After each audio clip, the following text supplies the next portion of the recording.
Hola, queridos alumnos, ¿cómo están? Maite Iroru PM Guara. Ya yo en la asignatura Teorías de la Comunicación. En la clase anterior estuvimos desarrollando acerca de las teorías críticas de la comunicación que forma parte de la unidad 3. Estuvimos hablando acerca del surgimiento de la Escuela de Frankfurt, que inició en el país de Alemania. Sus principales representantes fueron Horkheimer, Marcuse y Adorno. También estuvimos hablando acerca del esquema de la superestructura de los medios masivos que se refiere a la política, la educación y la cultura. Según Karl Marx, esta superestructura se refiere al control social. Sin embargo, que no puede subsistir sin la estructura que se refiere a la economía, a la producción. También estuvimos hablando acerca de la teoría crítico-democrática y las palabras claves de esta tradición. Según esta teoría, los principales problemas culturales se producen debido a la concentración del poder social y económico y el control capitalista de los medios masivos. En esta oportunidad estaremos avanzando con esta unidad. En la parte 2 desarrollaremos los factores de la teoría crítica, sobre todo en lo social, cultural, psicológico, político y económico.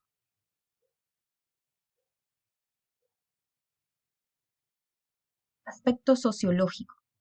En la clase anterior estuvimos hablando acerca de las teorías de Max Horkheimer y en esta ocasión profundizaremos un poquito más. Según él, la teoría crítica de la sociedad surge para animar una teoría de la sociedad ya existente considerada como un todo, dice. Pero una teoría que sea realmente crítica y que sea capaz de hacer que aparezcan las contradicciones fundamentales de la sociedad capitalista. En pocas palabras, dice Horkheimer, el teórico crítico es aquel cuya única preocupación debe consistir en un desarrollo que conduzca a una sociedad sin explotación.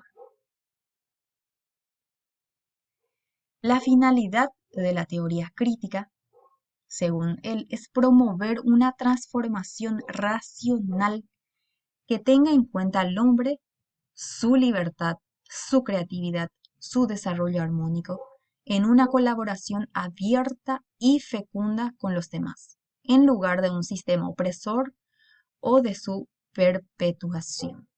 Es decir, tiene en cuenta al hombre como un ser individual.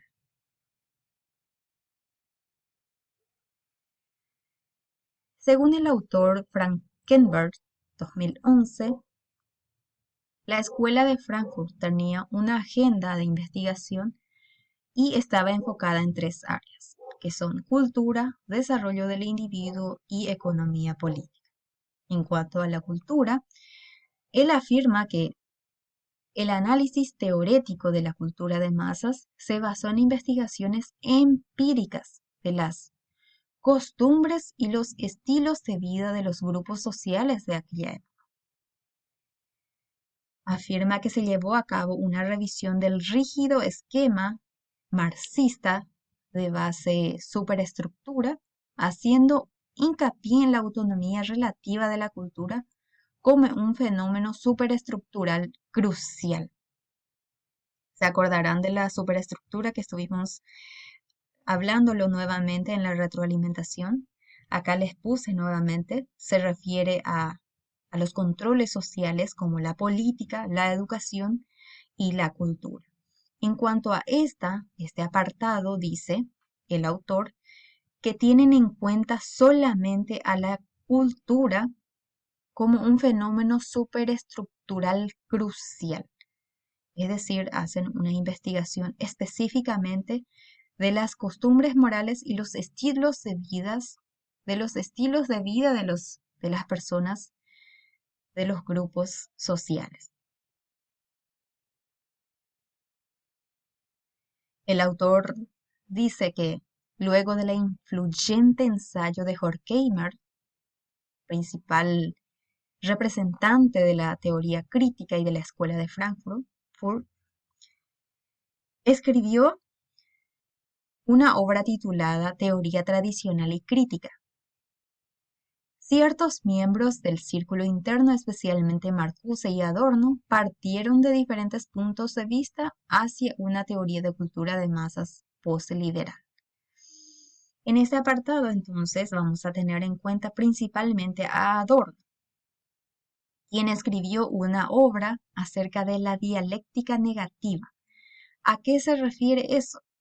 Adorno dice que esa dialéctica negativa busca romper las totalidades, tanto en la filosofía como en la política. Entonces, dice que la dialéctica negativa es la salvaguardia de las diferencias de lo individual y de lo cualitativo. Como les dije, busca romper las totalidades y busca afianzar las diferencias de lo individual y de lo cualitativo. Esta dialéctica negativa quiere ser la defensa contra una cultura culpable y miserable, dice Adorno. Pues nadie puede ocultar el hecho de que toda la cultura después de Auschwitz es basura, dice Adorno en la dialéctica negativa. ¿Pero a qué se refiere esta palabra? Auschwitz se refiere a un complejo donde se encontraban los campos de concentración y exterminio durante la Segunda Guerra Mundial. ¿Se acordarán ustedes que cuando subió al poder Hitler, los grupos de la escuela de Frankfurt tuvieron que emigrar a otros países? Durante esa guerra entonces se destinó un lugar exclusivo para la concentración de las personas que estaban en contra del gobierno, y también se utilizaba ciertos lugares específicos para el exterminio, para una muerte masiva de los ciudadanos. Es por eso que dice Adorno que quiere ser la dialéctica negativa, quiere ser la defensa contra una cultura culpable y miserable.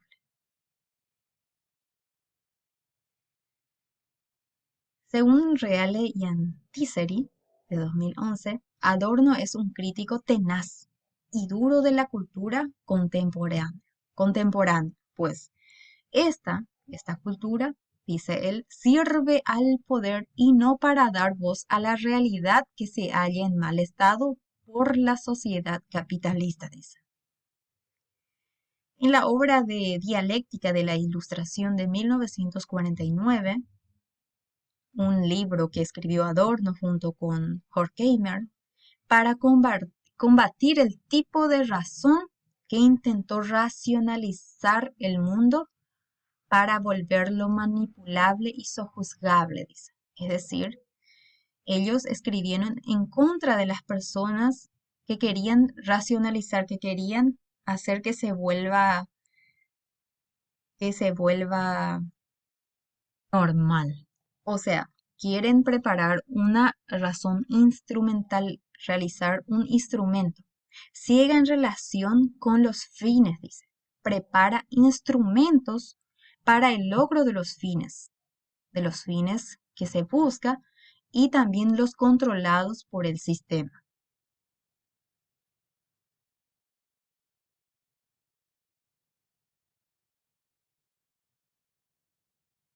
Así como sucede con la industria cultural, dice, y con el apartado poderoso formado principalmente por los mass media, es decir, por los medios de comunicación de aquella época como cine, televisión, radio, discos, publicidades, revistas, entre otros, por los cuales el poder impone valores y modelos de comportamiento, crea necesidades y establece lenguaje, es decir, el poder de los medios de la comunicación. El hombre deseado por la industria cultural es un ser consumible, dice Adorno, completamente sustituible, pura nada. Y como esta es la situación, lo que se necesita ahora, dice él, es conservar, extender, desplegar y desplegar la libertad en vez de acelerar la carrera hacia el mundo de la organización, dice.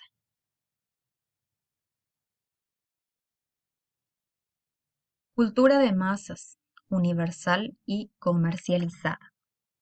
Karl Marx afirmaba, según comenta McFail, la historia parecía haberse equivocado, dice, porque unas ideologías de la clase dominante lograron coincidir la base económica, promoviendo sobre todo una falsa conciencia entre las clases trabajadoras y contribuyendo así a su asimilación por la sociedad capitalista.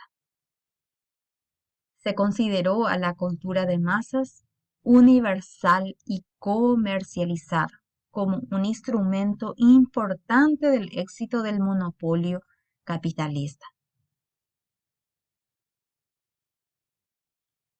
En cuanto al desarrollo del individuo, otro, otro, otra agenda de investigación, según planteaba el autor, el interrogante sobre por qué los individuos y la fuerza de trabajo en general se sometían aparentemente sin resistencia. Dice. Esa era una forma de realizar la investigación también, principalmente fue delegado a Fromm. Fromm eligió la formación del carácter psicosexual como un modelo explicativo general, lo que le permitió vincular las ideas del psicoanálisis con ideas de la sociología marxista a fin de concluir con la investigación acerca del desarrollo del individuo. En cuanto al aspecto psicológico, a pesar del enorme espectro de significados que abarca el concepto de comunicación, dice Rizzo, 2006, es indiscutible su base sociopsicológica, desde el punto de vista de que la comunicación es concebida por un fenómeno simultáneamente individual y social. El individuo, por un lado, ocupa un lugar central en el proceso de comunicación, elemento que ha sido sobre todo estudiado por los psicólogos cognitivos. Por el otro, la comunicación tiene una esencia fundamentalmente social, por lo que el centro de la reflexión sobre la comunicación no es tanto el individuo, sino la relación existente entre ambos. En cuanto a la economía política, Pollock, otro miembro de la escuela, llevó a cabo el análisis económico del capitalista posliberal. Sobre la base de sus estudios en el nacionalsocialismo y el comunismo soviético, elaboró el concepto de capitalismo de Estado. En cuanto a la teoría crítica de la política económica, arguye que las instituciones económicas como las fuerzas del mercado y la acumulación del capital son unos factores fundamentales del control social que las estructuras del pensamiento. De esta manera, entonces, conocimos los factores principales de la teoría crítica, que son la sociedad o lo social, la cultura, lo psicológico y lo político económico, y la política económica.